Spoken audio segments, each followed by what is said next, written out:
Vamos abrir as nossas Bíblias no livro de Josué. É o 6º livro da Bíblia. Josué, Joshua, chapter 14, capítulo 14, versículo 8. 14 and 8. 14:8. Somente a última parte desse versículo, somente the last part of the verse. Eu, porém, perseverei em seguir ao Senhor meu Deus. Eu, porém, perseverei em seguir o Senhor meu Deus. Amém? Essa palavra veio ao meu coração porque se os irmãos abrirem o boletim, essa semana eu escrevi essa palavra para o boletim e essa palavra ficou no meu coração e eu quero ser fiel àquilo que Deus colocou no meu coração. Nós temos passado por momentos de grandes tremores sociais, grandes problemas na vida como cristãos. Eu falei aqui a semana passada sobre examinarmos e vermos como Deus é fiel em todas as áreas da nossa vida. Mas de vez em quando nós experimentamos derrotas, nós experimentamos problemas pessoais, nós experimentamos coisas na vida que nos fazem querer desistir. Essa manhã eu quero trazer uma palavra que Deus colocou no meu coração. Eu quero falar sobre perseverança. A história que eu extraí esse versículo, eu já ensinei, já falei aqui, nós não vamos nos ater a ela, mas nós sabemos nessa história que quando o povo de Israel estava no deserto, Moisés separou espias para irem espiar a terra. E desses espias eram um de cada tribo. Eram 12 espias. Porém 10 deles voltaram com más notícias. Moisés, a terra é boa, a terra é fértil, a terra é a terra. O povo é tão abençoado ali que as uvas são muito grandes.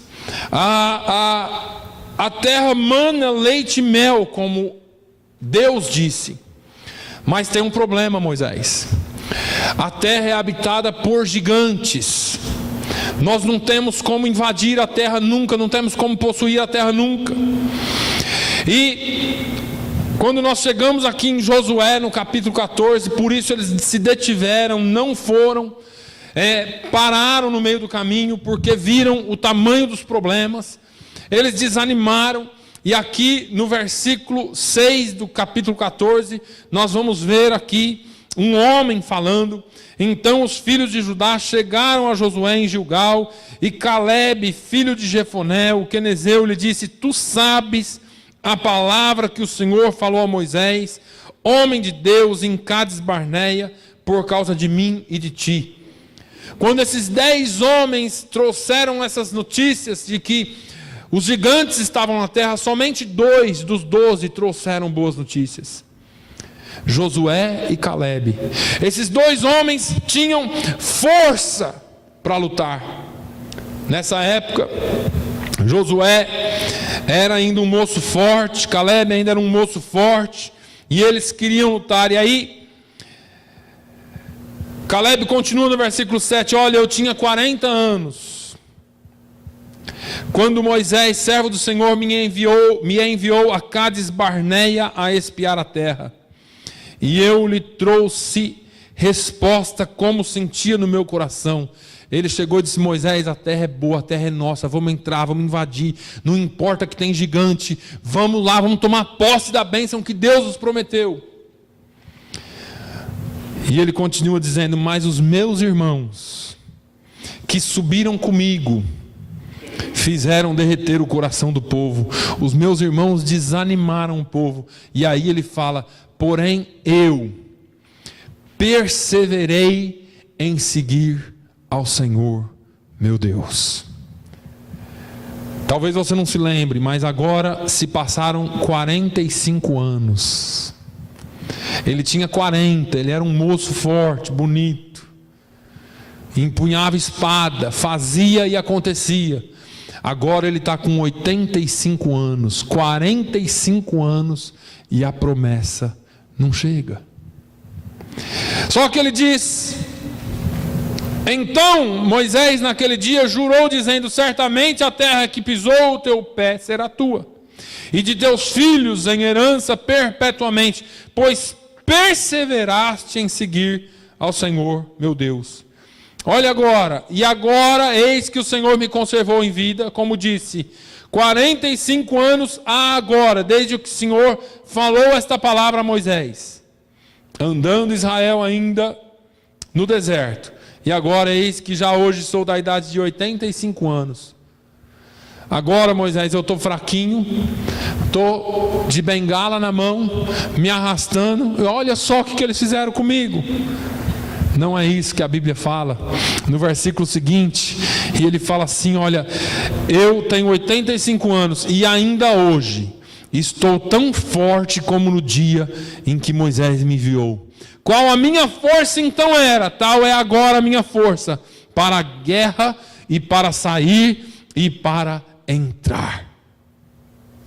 Esse homem nos ensina o que é perseverança. Essa passagem da Bíblia fala comigo o que é perseverança. Paul J. Meyer escreveu que 90% daqueles que falham experimentam derrotas simplesmente porque desistem. As pessoas falham porque elas não querem continuar. Quando elas batem no primeiro obstáculo, elas não querem continuar. Eu acho que Deus está me mostrando que não é para eu seguir, porque olha o tamanho do obstáculo. Já pensou se Davi pensasse assim? Já pensou se Caleb pensasse assim? 45 anos esperando pela promessa se cumprir na vida dele. A derrota só existe para aqueles que não perseveram. Ela existe para aqueles que facilmente desanimam. A derrota existe para os que não confiam verdadeiramente no Deus que prometeu a vitória. E deixa eu te falar uma coisa: a vitória de Deus sempre será absoluta. Deus nos promete vitória aos pecados. Deus, quando Ele fala, você será vitorioso nessa batalha, você pode acreditar que a vitória dele é certa e absoluta. Não é um pedacinho da vitória. Não é uma porcentagem da vitória.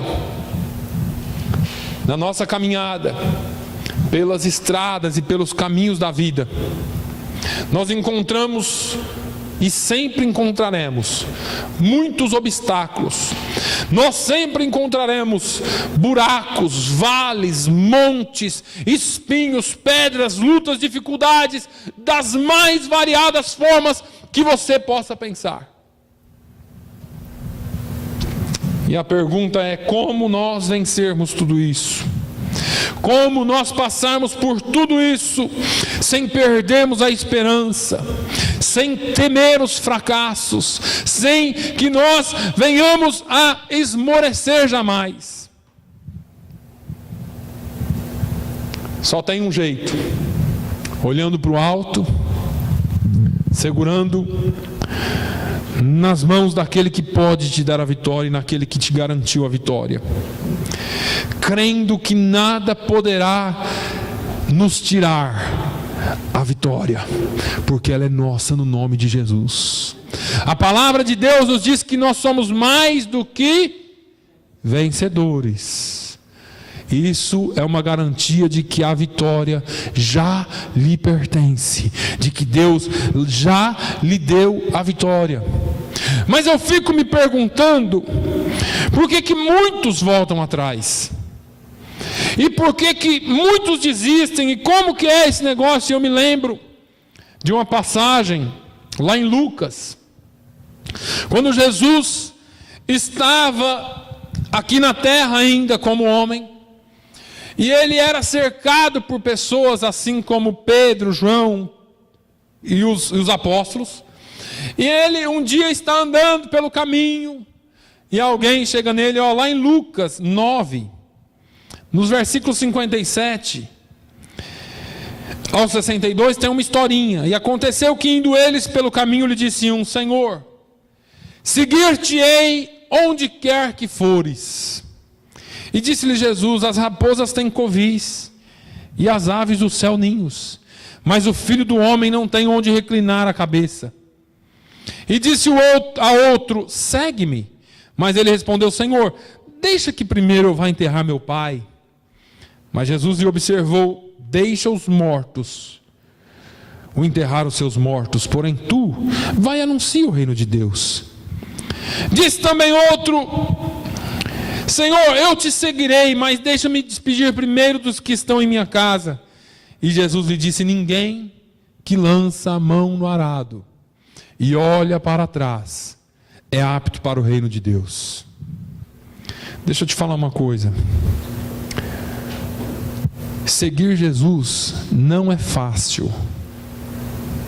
Se alguém te falou que ia ser fácil, você foi enganado. Seguir Jesus nunca foi fácil, e cada dia vai ser pior, porque a terra passa por fases, a humanidade passa por fases. Existiram tempos que a igreja foi quase que exterminada na terra, e volta com toda a força, e vai passando até que Jesus venha. Irmãos, nós vamos passar por muitas tribulações, foi o que ele garantiu: no mundo tereis aflições, mas tem de bom ânimo. Jesus estava falando: persevere, fique firme, mesmo em meio às dificuldades, mesmo em meio às tribulações, não desista, porque eu venci o mundo. Agora, as pessoas facilmente dizem: Senhor, eu vou te seguir. Agora, e eu acho que as pessoas, em busca de alguma aprovação de Jesus, dizem: eu vou te seguir. Seguir Jesus não é fácil, até porque que todas as vezes que alguém se propõe a seguir Jesus, as coisas pioram. As coisas pioram. A única coisa que melhora em você é a paz, é a alegria, é a vontade de viver, é a vontade de vencer, porque nós temos um espírito excelente. Nós temos um espírito de vencedores, e quando Jesus vem e habita em nós, o Espírito Santo vem e habita em nós, a vontade de vencer é grande, porque Ele é vencedor. Jesus jamais morando em nós, você e eu, jamais sendo templos do Espírito Santo, podemos nos conformar com a derrota ou com a vontade de desistir, porque aquele que habita em nós é vencedor, e por Ele estar em nós, jamais Ele vai te colocar no desejo de voltar atrás. Se você tem o desejo de voltar atrás, você precisa cantar de novo: renova-me, Senhor Jesus, renova-me, Senhor Jesus. Eu não quero ter nada de mim, eu quero que o Senhor me encha com o teu Espírito Santo. Agora, Jesus está falando aqui: olha, não é fácil me seguir. Não é fácil me seguir porque as raposas têm covis, os passarinhos têm ninho, mas o Filho do homem não tem onde repousar a cabeça. E eu quero abrir um parênteses aqui para você nessa manhã. Tem muita gente preocupado com o que não tem. Tem muita gente preocupado com o que não tem, querendo ter, querendo possuir. Jesus está falando assim: olha, para me seguir você não precisa ter muita coisa. Eu não tenho nem onde pôr a cabeça para me seguir. Você não precisa ter muita coisa. Para me seguir, você só precisa ter o Espírito Santo na sua vida. Você não precisa mais do que isso. Você não precisa de fórmulas mágicas. Você não precisa de muitos bens nessa vida. Mesmo que você tenha, o seu coração não pode estar neles. Porque para me seguir, você tem que deixar todas essas coisas para trás. Pastor, é para eu vender tudo? Não, é para o seu coração não estar lá. O seu coração tem que estar nele, e só nele, e nele, e mais nele, porque é ele que é a nossa esperança. Jesus então diz aqui para um deles: me segue. Ele diz: Senhor, deixa que eu vá enterrar meu pai. Você acha que Jesus estava falando para ele: não vai no enterro do seu pai, não? Não é, isso aqui era um homem que provavelmente estava apegado à sua família, estava apegado demais à sua casa. Irmãos, eu não estou falando para você não dar valor à sua família, mas quando Jesus te chamar, pega a sua mulher, pega as suas trouxinhas e vá para onde Jesus te chamar. Tem gente grudada em mãe e pai até hoje, já casou há 50 anos. Não, mas a minha mãe é católica ainda, minha mãe ainda é daquela religião, a minha avó ainda é daquela outra igreja. Eu não posso ir, eu não posso servir a Deus, porque enquanto ela não morrer, eu estou preso a ela. Vai para o inferno preso a ela. Porque nós precisamos seguir Jesus. Nós precisamos nos render a Ele, e não às tradições de família, não às tradições de pessoas que estão presas às tradições. Jesus não estava falando que você não podia ir no enterro do seu pai. Jesus está falando: olha, você está muito grudado ao seu pai. Ele mesmo disse: olha, se alguém não estiver apto a deixar pai e mãe, negócios, irmão, irmã, parente, casa, propriedades, por amor de mim, não é apto de mim, não é apto de receber ou de entrar no meu reino. Porque as pessoas, elas estão presas às coisas terrenas. Jesus disse: deixa os mortos enterrar os mortos, mas você vai e anuncia o reino de Deus. Outro disse: Senhor, eu te seguirei, mas deixa eu ir lá na minha casa, despedir de quem está lá. Jesus falou assim: olha, ninguém que começa, ninguém que lança a mão no arado e volta atrás, está apto para o reino de Deus. Esse aqui já tinha deixado. Esse aqui já tinha saído da sua casa. Ele já estava com Jesus. Ele falou assim: Jesus, eu só quero voltar lá um pouquinho, só para despedir. Jesus falou: mas você já começou. Você já está trabalhando. Você já pôs a mão no arado. Agora não adianta mais você voltar para trás. Irmãos, não desista daquilo que foi começado. Parece que o tempo vai passando e nós vamos nos adaptando com as coisas. Tá bom assim. Deixa do jeito que tá bom. E nós perdemos a chama. E por muitas vezes nós falamos: quer saber? Tá assim, tão parado, tão devagar. Acho que eu nem vou mais, eu acho que eu vou desistir.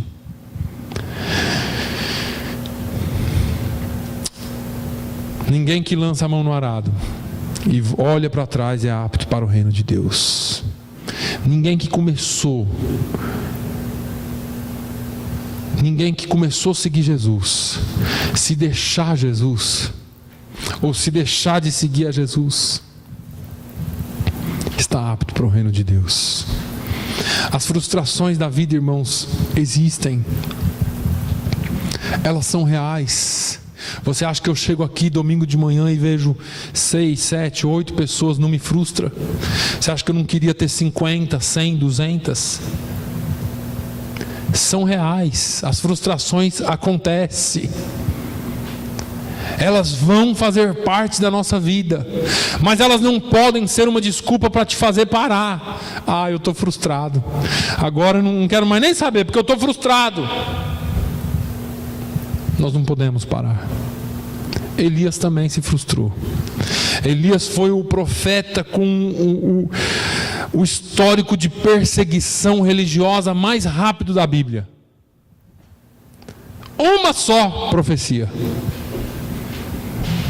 Elias vem para o reino que era para estar adorando a Deus e agora está adorando a Baal, está adorando a outros deuses, e ele fala assim: olha, segundo a minha palavra, não haverá chuva e nem orvalho nesse lugar, até que eu dê a palavra. E aí ele pensou que agora estava bonito no negócio, porque não ia chover mesmo. Eles iam falar: bom, Elias tinha razão, agora nós precisamos buscar a Deus para ver se as coisas mudam. Deus fala para ele: Elias, fala, Senhor, vai me abençoar? Não. Pega a sua matulinha e foge e se esconde, porque vão te matar. Mas Deus, não tem mais, Elias, foge, porque senão você vai morrer. E Elias foge, vai para a caverna. Aquilo trouxe um peso para Elias. A Bíblia não fala do peso que trouxe de imediato. Depois, todos nós conhecemos a história, quando Deus manda ele se apresentar, e ele vai a Acabe, e ele convoca os profetas de Baal, ele chama o povo e fala: olha, se Deus é Deus, serviu, se Baal é Baal, serviu, mas não fique em cima do muro.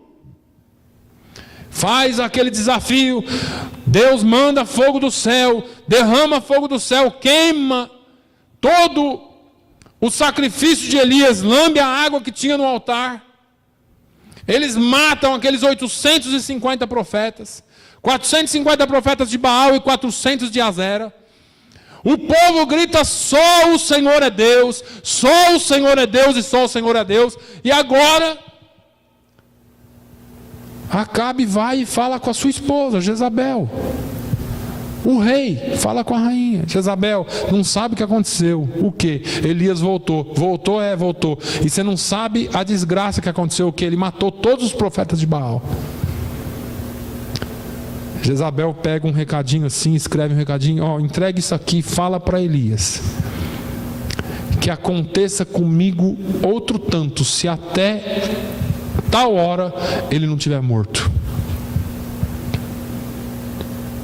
E aí Elias foge de novo.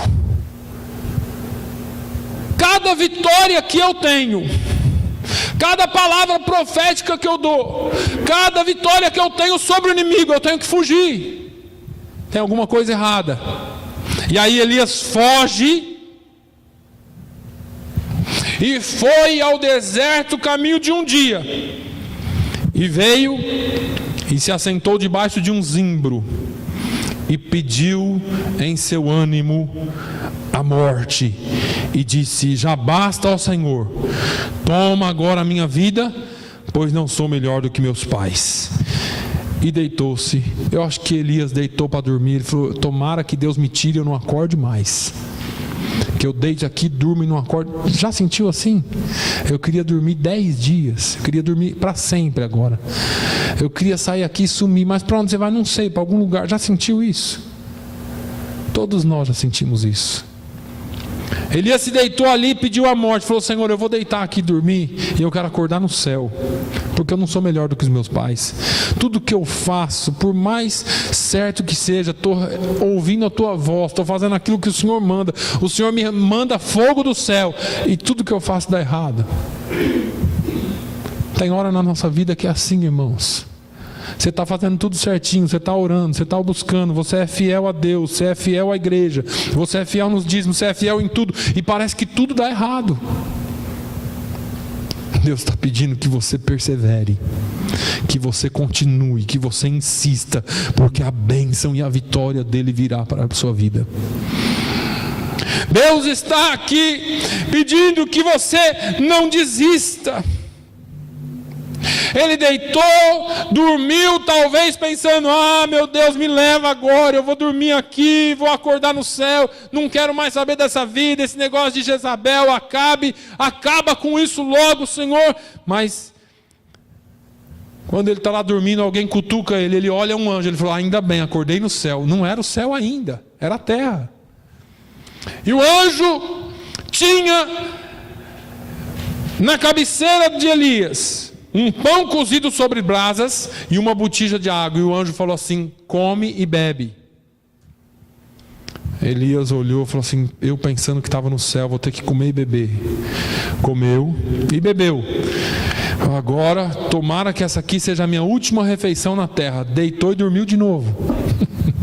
Estava tão desanimado, irmãos. Estava tão desanimado, tão estressado com a situação, tão triste com tudo que estava acontecendo, que ele não tinha coragem de fazer nada. E era um profeta de Deus, irmãos. A tristeza, a angústia, a decepção não vem só na sua vida, ela bate aqui no altar também. Ela vem para o homem de Deus, para aquela pessoa que Deus separou para pregar também. Nós também somos mortais, nós também temos sentimentos. Elias disse: vou dormir de novo, quem sabe agora Deus me leva. Esse anjo é o que veio para me levar. A Bíblia não diz quanto tempo ele dormiu, mas o anjo do Senhor tornou segunda vez, tocou nele e disse: levanta-te e come, porque muito comprido te será o caminho. Quando você pensa que está acabando, só está começando. Você pensa que já viu tudo, que já sofreu tudo, não quer sofrer mais. Você fala: Senhor, agora me leva, me mata, Jesus. E só está começando. Vem o anjo com a palavra, com a comida do céu, com o alimento do céu para a sua vida. E você sai dali rejuvenescido, porque é a palavra que nos alimenta. É a palavra que é o pão do céu.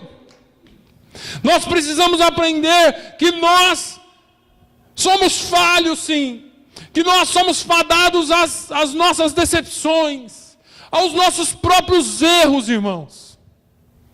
Porque a maioria das nossas decepções não é porque Deus errou, é porque você e eu falhamos. E nós nos sentimos indignos, nos sentimos pessoas ruins, mas que não merecemos estar mais aqui, não mereço estar mais na presença de Deus, eu não mereço mais ser chamado filho de Deus. E Deus vem e traz a palavra para você e diz assim: levanta, porque o teu caminho é longo. Tem muito chão para caminhar nessa vida ainda. Tem muita alma para ganhar ainda. Tem muita coisa para fazer por mim ainda. Não desista. Não pare de jeito nenhum. Nem tudo que nós traçamos para a nossa vida, nem todas as promessas de Deus, nem todos os nossos planos acontecem na hora que a gente quer. Olha aqui Caleb. Moisés, Deus usou Moisés e prometeu: aonde você pisar ali é seu. E Moisés falou para Caleb: olha Caleb, aqui onde você está pisando vai ser seu, e da sua descendência perpetuamente é seu. Caleb ficou alegre. Pronto, tenho 40 anos, vamos entrar lá e arrasar, matar todo mundo, tomar a terra é nossa, Deus está me dando. Passou 5 anos, nada. Passou 10, nada. Passou 20, nada. 30, nada. 40, nada. 45 anos. O sujeito já está com 85. Aí ele vem a Josué: Josué, essa aqui é a terra que Deus prometeu para mim e para minha descendência, quando Moisés era vivo ainda e nós estávamos no deserto. Agora eu quero. Se fosse eu ou você. Jesus, o Senhor tem promessa na minha vida que foi feita há tanto tempo. O Senhor tem promessa na minha vida que o Senhor fez lá 20 ou 5 anos atrás, 10 anos atrás, e eu estou aqui ainda e nada. Eu acho que não era de Deus. E nós começamos a colocar em dúvidas aquilo que Deus nos prometeu. Passe o tempo que passar, demore o tempo que demorar, a promessa de Deus será cumprida na sua vida. Mas não é na hora que você quer, nem do jeito que você quer, nem do jeito que você espera. A palavra de Deus diz em Isaías 55, 8 e 9: porque os meus pensamentos não são os vossos pensamentos, nem os vossos caminhos os meus caminhos, diz o Senhor. Porque assim como os céus são mais altos do que a terra, assim são os meus caminhos mais altos do que os vossos caminhos, e os meus pensamentos mais altos do que os vossos pensamentos. Você fala: Senhor, há uma promessa, mas a promessa que você recebeu e do jeito que você entendeu, nem sempre vai ser daquele jeito, vai ser melhor. Porque a promessa de Deus na sua vida segue o padrão dele, não o seu. E o padrão de Deus está muito acima do seu. Nós somos mesquinhos até para pensar, irmãos. Nós somos mesquinhos até para pensar, até para imaginar uma promessa e uma bênção de Deus. Agora você fala assim: pastor, eu não tenho muitas promessas na minha vida, mas eu tenho enfrentado tantas lutas. Eu fico imaginando qual era a promessa de Deus na vida dos apóstolos. Porque a única promessa que Deus fez a Pedro foi de vida longa, de morrer na velhice. Para Paulo, a promessa de Deus na vida de Paulo era um tanto quanto estranha. Quando Deus chama um homem para ir lá orar por Paulo, ele fala assim: vai lá, que este é para mim um vaso escolhido, e eu vou mostrar para ele o quanto é que ele vai sofrer por amor ao meu nome. Que promessa! Promessa de sofrimento. E a gente fica imaginando por que algumas pessoas sofrem tanto na vida. E se você é uma delas, não pare. Porque Paulo passou por muitas e variadas lutas. Eu imagino que por muitas vezes Paulo deve ter pensado: meu Deus, o que eu estou fazendo aqui? A Bíblia não diz, eu estou dizendo, não tome isso por doutrina. Talvez Paulo, como ser humano, alguma vez pensou: mas sofrer tanto assim? Talvez ele tivesse esse sentimento. Um dia, escrevendo aos Filipenses, ele diz assim: irmãos, quanto a mim, eu não julgo que tenha alcançado tudo aquilo que eu esperava alcançar. Mas uma coisa eu faço: eu me esqueço das coisas que para trás ficam, e eu prossigo para o alvo da minha soberana vocação de Deus que está em Cristo Jesus. O nosso alvo, o alvo da nossa vocação tem que ser Jesus. Não importa o quanto Deus te chamou para sofrer no nome dele. Porque o evangelho pregado aí hoje é que Deus te chamou para conquistar no nome dele. E as pessoas confundem a conquista espiritual com a material. E aí as pessoas ficam: não, eu vou conquistar. Olha, eu não tinha Jesus, eu era um desgraçado, agora eu tinha um carro, agora eu tenho 3. E o evangelho de Jesus é um pouquinho diferente. Ide, vendei tudo que tem e dê aos pobres.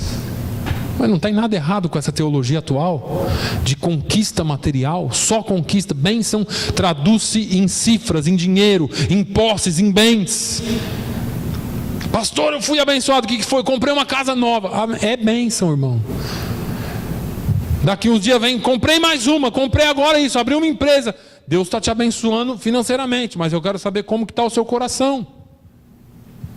Porque as nossas bênçãos não podem ser traduzidas só financeiramente. Principalmente para aquelas pessoas que não dividem. E eu não estou falando para sair dando dinheiro para os outros aí não, viu? Eu estou falando para pessoas que são fiéis a Deus, que abençoa tanto a igreja quanto pessoas que precisam, e assim por diante. Foi o que Jesus, foi o que o evangelho precisou, o evangelho de Jesus anunciou. Agora, esse evangelho atual é esse evangelho de conquistas terrenas. Eu não tinha Jesus e era pobre, agora eu tenho Jesus e sou rico financeiramente, não rico espiritualmente. Eu não estou dizendo que Jesus não pode dar. Os irmãos conhecem bem a minha forma de pregar aqui. Eu não preciso esclarecer nada para os irmãos disso. Deus é suficientemente poderoso para te derramar bênçãos financeiras, mas Ele quer saber como que está a sua vida, como que vai a sua alma com Ele, como que está o seu coração com Ele em primeiro lugar. Quando Caim veio trazer a oferta a Deus, a Bíblia diz que Deus olhou para Caim e para a sua oferta. Deus não olhou para a oferta dele primeiro, Deus olhou para o coração dele primeiro. As pessoas confundem, elas acham que podem comprar a Deus. Deus não está à venda, até porque Ele é soberano sobre todas as coisas. Nós precisamos entender isso, irmãos.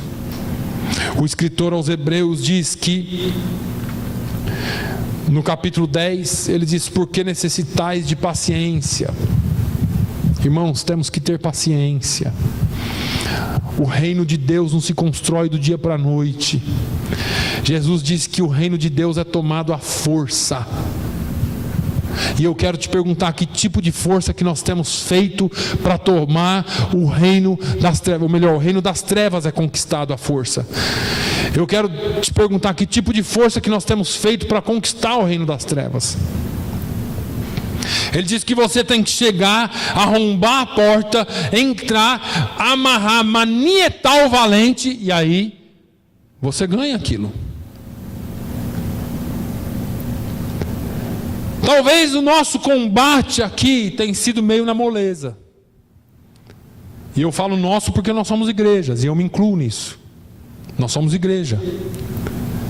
O combate, ele tem que ser um pouquinho mais duro, a luta tem que ser um pouquinho mais acirrada, a oração tem que ser um pouquinho mais frequente, a nossa parte de evangelizar também. Porque se nós ficarmos aqui só dentro das quatro paredes, tendo paciência para Jesus trazer, talvez Ele não vá trazer nunca, porque Ele não falou que ia trazer, Ele falou que ia nos mandar, nos enviar. Eu vos envio como ovelhas no meio de lobos. Porque necessitais de paciência, para que depois de haverdes feito a vontade de Deus, possais alcançar a promessa. Espera aí. Para eu alcançar a promessa, eu preciso fazer a vontade de Deus. Qual é a vontade de Deus para nós, irmãos? Ide, pregai o evangelho a toda criatura, quem crê e for batizado será salvo. Essa é a vontade de Deus. Só que se nós não fizermos tem gente que pula esse fazer a vontade de Deus e quer alcançar a promessa. Porque necessitais de paciência, para que depois de haverdes feito a vontade de Deus, possais alcançar a promessa. E olha aqui, o que para você parece um mundo, uma distância enorme, um tempo muito grande, a Bíblia fala: porque ainda um poucochinho de tempo, o que há de vir, virá e não tardará.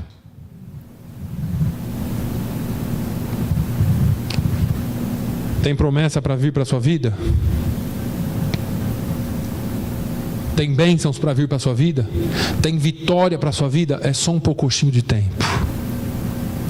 Tudo aquilo que há de vir para você virá e não tardará, mas é no tempo dele. É no tempo dele. O justo viverá da fé.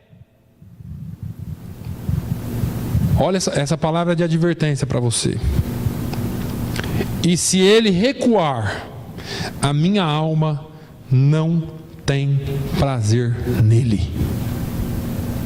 Jesus falou: olha, quem põe a mão no arado não é digno do reino dos céus, e olha para trás, não é digno do reino dos céus. Quem começou essa obra e olha para trás não é digno do reino dos céus. Se alguém recuar, a minha alma não tem prazer nele. Aí ele dá uma palavra de fortalecimento. Nós, porém, não somos daqueles que se retiram para a perdição, mas daqueles que creem para a conservação da alma. Irmãos, sejam daqueles que não param, sejam daqueles que, mesmo que você esteja arrastando, continue servindo a Ele. Sejam daqueles que não recue, sejam daqueles que vivem pela fé, sejam daqueles que não se retira para a perdição. Você colocou a mão no arado, não olhe para trás, mas continue firme nele, porque cremos para a conservação da alma. Nós cremos que tudo é possível ao que crê. Tudo é possível ao que crê. E se eu creio, e se você crê, por que desistir? Por que olhar para trás? Para que parar? Por que aceitar a palavra de derrota? Porque nem sempre é derrota. Às vezes é uma palavra de a sua vitória está chegando, irmãos. Todas as vezes que a sua vitória está chegando, vem uma palavra de derrota para você. E lembre-se disso. A vitória do povo de Israel estava ali na frente, na vida de um homem, de um menino chamado Davi. E o Golias falando em derrota.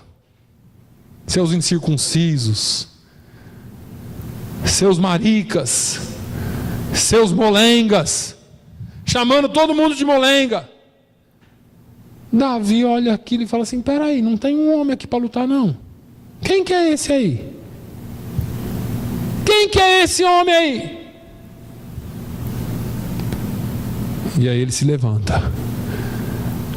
Mas antes da vitória, e quando Davi se levantou, ainda houve burburinho.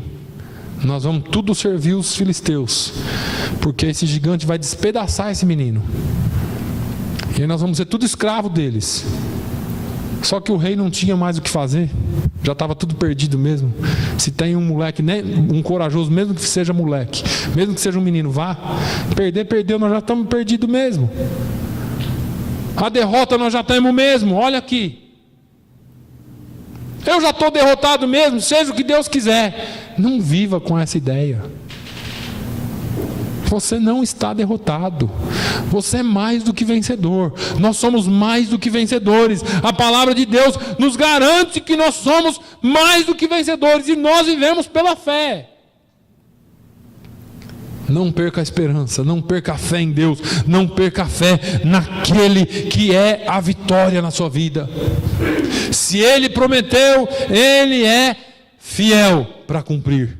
A Bíblia diz que aquele que começou a boa obra em vós é fiel para concluí-la, para acabá-la em vocês. Não desista. O Senhor está conosco sempre. E a nossa vitória é certa no nome de Jesus. A vitória é certa no nome de Jesus. Não desista, porque desistir faz parte daqueles que estão derrotados. Nós não somos derrotados, nós somos mais do que vencedores. Amém? Deus abençoe e feche seus olhos. Pai, eu quero te agradecer pela vida da tua igreja. A tua igreja, Senhor, que muitas vezes é assolada e abatida pelas coisas da vida. Senhor, que o teu nome seja glorificado na vida da tua igreja. Que ainda que haja sentimento de derrota, ainda que alguém entrou aqui com um sentimento de falta de fé, de falta de coragem, de pedindo a morte, pedindo para parar, pedindo para voltar atrás, que o Senhor possa encher-nos hoje com a tua força, que o Senhor possa nos encher hoje de vigor, que o Senhor hoje possa nos mandar alimento do céu, pão tirado da brasa do seu altar e água viva que vem do céu, para que nós possamos, Senhor, ser alimentados. Oh Jesus, o Senhor disse que é o pão vivo que desceu do céu, o Senhor disse que é a água viva, o Senhor disse que aquele que beber da tua água nunca mais voltará a ter sede, o Senhor disse que aquele que beber da sua água brotará dentro de si uma fonte que jorre para a vida eterna. Senhor, que nós possamos tomar desta água, que nós possamos comer deste pão. Meu Deus, nós não precisamos de nada mais, porque nós temos a Ti. Nós temos a Ti, Jesus. Muito obrigado por tudo que o Senhor tem feito nas nossas vidas, no nome de Jesus. Amém.